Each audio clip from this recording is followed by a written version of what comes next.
Publius Aelius Hadrianus is known in Western culture as one of ancient Rome's great rulers, but he also carries the title Destroyer of the Jews. Born into a high-ranking Italo-Hispanic family, Hadrian became a ward of his father's first cousin, the future Emperor Trajan, following the death of his parents when he was aged just 10. As a teenager, he began the traditional career path of a Roman senator. In the year 98, Trajan's ascension to emperor brought Hadrian to the attention of Rome's ruling elite. Trajan's rule was supported by Senator Lucius Licinius Sura, who also favoured Hadrian. In the year 100, Hadrian wed Trajan's grandniece in a poorly matched arranged marriage, orchestrated by the emperor's wife Plotina. 5 unhappy years later, Hadrian joined the emperor in his first war in Dacia, which led to his own command, earning him the respect and loyalty of the legions.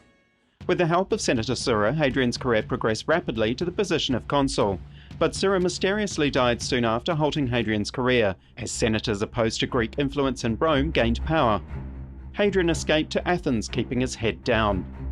He eventually returned to Rome to accompany Trajan during the Parthian Wars. Following Trajan's death in 117, Hadrian was prematurely proclaimed emperor by the legions, with Trajan's adoption of Hadrian clouded by controversy.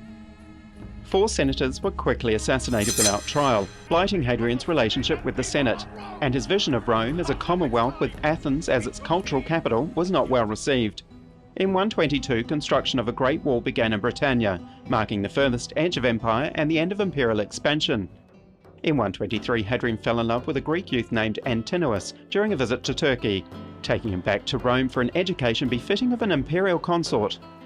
The next year, Hadrian oversaw the reconstruction of the Pantheon, a temple boasting the world's largest unsupported dome, a feat that went unequalled for well over a millennia, and initiating an architectural renaissance throughout the empire. In 128, Hadrian and Antinous travelled the world, recording the marvels of empire before taking in the splendours of Egypt.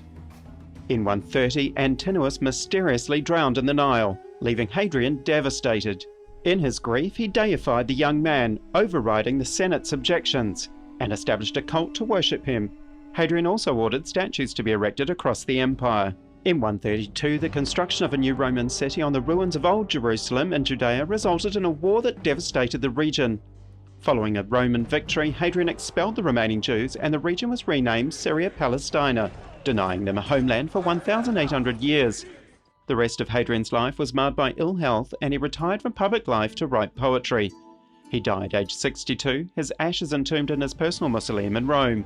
Emperor Hadrian's legacy is still with us today, and the continuing cult of Antinous is surely proof that true love never dies.